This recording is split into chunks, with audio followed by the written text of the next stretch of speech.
20대 남성이 오토바이 헬멧을 쓴 채로 한 건물에 들어섭니다. 두리번 누구를 찾는 듯한 모습을 보였는데요. 남성이 찾던 사람은 바로 고등학생. 마침 학생을 발견한 남성은 그의 뒤를 따라갑니다. 그리고 학생을 벽에 밀치고 주머니에 있던 흉기를 꺼내 수차례 찔렀습니다. 흉기에 찔린 학생은 과다출혈로 숨지게 됐습니다. 도대체 이들에게 무슨 일이 있었던 걸까요? 지난 2월에 한번 발생 당시에 전해드렸던 사건인데 20대 남성이 고등학생을 살해했습니다. 아주 참혹하게 말이죠. 자, 일단 내용부터 다시 정리를 해볼까요? 네, 지난 2월 1일 밤 11시 15분쯤 경기도 동두천시의 한 상가 건물에서 20대 남성이 고등학교 졸업을 앞둔 학생을 흉기로 잔혹하게 살해했습니다. 영상을 보면 검은색 옷을 입고 흰색 헬멧을 쓴 남성이 건물 안으로 들어갑니다. 몇 분 뒤 문 앞을 살피던 시민이 경찰에게 다급하게 손짓하는데요. 현장에 있던 시민이 피해자가 많이 다쳤다며 119에 신고한 겁니다. 그리고 들것에 피해 고등학생이 실려 나왔습니다. 경찰은 현장에서 20대 남성을 현행범으로 체포했습니다. 자, 그 현행범으로 체포된 20대 남성 영장 실질 심사 당시 모습 보고 가시죠. 피해자 왜 살인하신 겁니까? 범행전에 피해자 찾아다니신 건 맞나요? 집단 구타를 당했습니다. 헬멧은 왜 쓰고 가신 겁니까? 패거리들한테 맞을까봐 겁나서 그렇습니다. 집단 구타 당하셨다고요? 근데 그래서 흉기 들고 보복한 겁니까? 집단 구타를 약 20명에게 40분 동안 당한 사실이 있고요. 집단 구타를 하는 도중에 저희 엄마 아빠를 죽여버리겠다는 말을 3번 이상 했기 때문에 저에겐 그것이 강박이 되었습니다. 공황 장애가 있는 저에게는 정말 너무 무서운 말이었고. 흉기는 어디서 난 겁니까? 저는 저렇게 차분하게 막 이런저런 사정을 다 얘기하는 피의자를 참 본 적이 없는데, 양 변호사님, 일단 이게 지난 2월 설날 당일날 동두천에서 벌어졌던 살인 사건이에요. 네. 자, 근데 그 피해자 고3 학생은 이미 취업이 결정이 된 졸업 예정자였습니다. 예. 근데 이제 상황은 저 주장하는 게 뭐냐면 그 말씀하신 날 당일날 뭐 상가 건물 그 화장실 근처에서 그 주변에 있던 학생들하고 어깨를 부딪히면서 실랑이가 일었다라고 합니다. 그 이후에 지금 일행들하고 몸싸움이 있었고요. 실제로 그렇게 몸싸움이 벌어지다 보니까 경찰이 출동을 했고 주민 신고로 이게 파출소까지 갔었는데 그 아마 몸싸움 끝에 피해를 입은 거는 사실로 보여요. 그래서 피해를 입었다라고 파출소에서 얘기를 하고 훈방 조치가 됐습니다. 그러니까 지금 이 피의자가 네. 피의자가 당시에는 집단 폭행을 당했다. 집단 폭행을 당한 건 사실로 보여요. 판결에도 그렇게 나옵니다. 그래서 집단 폭행을 당했는데 그렇게 돼서 피해자였기 때문에 뭐 맞은 쪽이었기 때문에 파출소에서는 훈방을 했는데 그러고 나서 보신 것처럼 이제 헬멧을 쓰고 흉기를 챙겨서 다시 이 시비가 일었던 장소로 학생들을 찾아 나선 거죠. 자, 박 변호사님, 네. 그럼 정리를 하면은 이른바 뭐 어깨빵이라고 하죠. 어깨가 그렇죠. 부딪혀서 생긴 시비. 자, 그런데 그 시비 와중에 이 피의자는 저 고등학생 무리에게 폭행을 당했고, 그렇죠. 파출소에 갔다가 훈방 조치가 돼서 나왔는데 앙심을 품고 헬멧을 쓰고 찾아가서 보복을 했다. 그렇죠. 이 살인의 동기는 보복입니다. 보복의 또 계획 범행이라고 봐야 될 것 같은데요. 결국은 그 증거들도 좀 있어요. 이 학생들의 위치를 수소문을 했고요. 수소문을 하는 과정에서 지인하고 나눴던 문자 메시지가 있습니다. 지인이 진짜 칼 챙겼냐고 물어보니까 알잖아라고 이 피의자, 가해자가 얘기를 했고요. 지인이 이렇게 얘기합니다. 꼭 그래야 되나? 진정해라라고 했는데 결국은 그 만류를 뿌리치고 이 가해자는 괜찮다고 하면서 범행에 나선 것으로 보입니다. 그러니까 이제 친구가 야, 너 꼭 그래야 되겠냐? 야, 진정해. 그냥 참아 이랬더니 그걸 뿌리치고 헬멧을 쓰고 찾아가서 저짓을 했다. 자, 그럼 여기서 두 번째 사건 체크포인트 짚어보죠. 야, 너 나 기억하지? 결국 20대가 헬멧을 쓴 채 자신을 폭행했던 그 고등학생을 수소문 끝에 찾아서 저 얘기를 하고 범행을 저질렀다는 겁니다.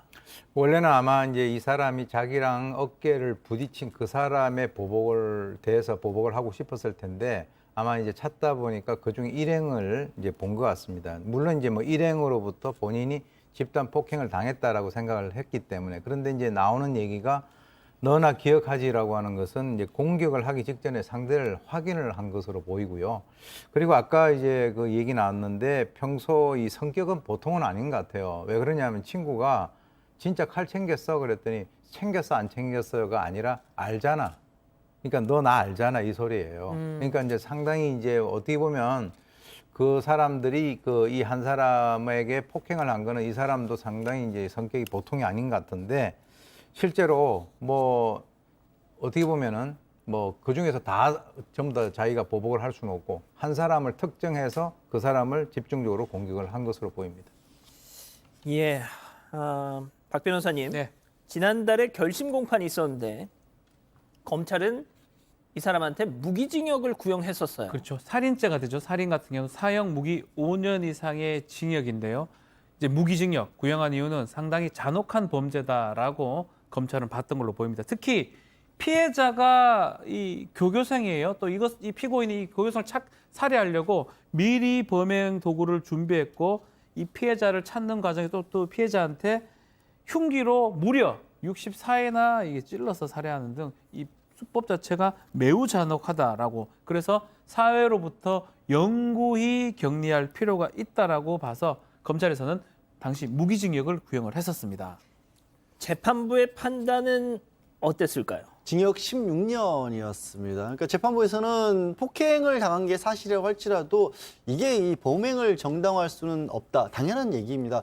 다만 그 피해자, 그러니까 이 피해자에게도 어느 정도 이런 범행을 일으키게 만든 어떤 이유는 있었다라는 건데 이 부분을 조금 유일하게 봤어요. 그러니까 실제로 이 남성 피고인이 이런 극단적인 범죄를 저지르게 된 게 다른 고등학생들과의 실랑이 때문에 맞았던 것들은 사실로 좀 유리하게 봐준 걸로 봅니다. 그러니까 이제 먼저 폭행을 당했기 때문에 네, 그런 부분들이 좀 반영을 해서 판결을 한 겁니다. 양형에서 고려를 하겠다라고 밝혔습니다, 재판부가. 예, 또 이런 이유도 있었답니다. 제가 이 재판부 판결문 조금만 더 소개를 해드리면 피고인을 폭행하고 그 과정에서 피고인 부모님을 해약할 것까지 언급하는 등 피해자의 행위가 범행을 초래한 측면이 있다고 보이는 점. 그래서 이제 무기징역을 구형한 검찰 생각과는 다르게 재판부는 징역 16년을 선고를 했는데, 자, 제가 교수님께 이걸 좀 여쭤보고 싶어요. 제가 이 사건 기사를 다루다 보면 이 사건에 어떻게 보면 발단이 됐던 이 남자들끼리 지나다가 어깨 부딪히는 이른바 어깨빵, 또 그리고 주점 같은 데서 기분 나쁘게 쳐다봤다고 해서 이 시비가 벌어져서 또 막 이렇게 인명사고가 나는, 이거 정말 어떻게 방법이 없습니까? 그게 이제 인간 사회를 떠나서 이제 어떻게 보면은 동물의 영역이라고 하는 그런 측면에서 어깨를 부딪히거나 눈을 쳐다보거나 하면은 거기서 이제 기싸움으로 해서 이런 그 어떤 극단적인 사태까지 발생이 될 수가 있는데, 그게 우리가 행동을 하기 전에 생각을 하잖아요.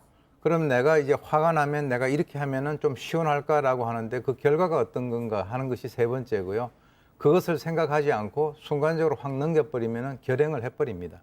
그리고 난 뒤에 다섯 번째는 그걸 합리화시키는데, 이게 이제 범죄가 이렇게 그 진행되는 그 순서인데, 그래서 보통 사람들은 이 결과가 어떤 결과가 나올까라고 하면 그걸 참는 사람은 넘어가는 것이고, 이번 건 같이 내가 그렇게 집단적으로 폭행당했고 우리 어머니 아버지까지 언급했기 때문에 나는 못 참겠다라고 하면 그 사람은 또 이런 식으로 범죄자 집단으로 가는 것이니까, 사실 옛날에 이런 얘기 있지 않습니까? 참을 인자 세 개면은 사람 죽이는 것도 넘어간다라고 하는데, 그게 지금 2020년에도 그대로 적용이 된다라고 저는 봅니다.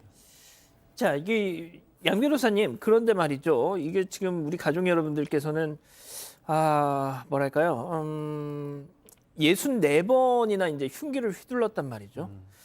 그런데 뭐가 됐든 뭐 검찰이 바보가 아닌 이상 무기징역을 구형을 했는데 16년으로 이렇게 한 거는 좀 너무 좀 약한 거 아니냐, 뭐 이런 지적도 하시고요. 뭐 항소시까지 다퉈봐야 알겠지만 이런 것들이 양면성으로 작용할 수가 있어요. 무슨 얘기냐면요, 64번이나 이렇게 공격을 했다는 게 굉장히 흉악한 범죄로 보여질 수도 있는 거고요. 또 그게 아니라 그만큼 이성을 잃었다는 어떤 상황으로 볼 수도 있는 겁니다. 제가 봤을 때는 이 얘기 아까 그리고 또 본인이 공황장애가 있다고 주장하는데 예. 그런 부분도 아마 재판부에서는 그러니까 이 심신미약을 강력하게 주장한 건 아니에요. 이 재판부에서. 근데 실제로 그 공황장애 증상이 있어서 그것 때문에 뭐 부모에 대한 어떤 강박 같은 것이 생겼다. 우리 부모를 정말 해칠지도 모른다는 이런 부분들까지 어느 정도 참고를 한 게 아닌가 싶습니다. 알겠습니다.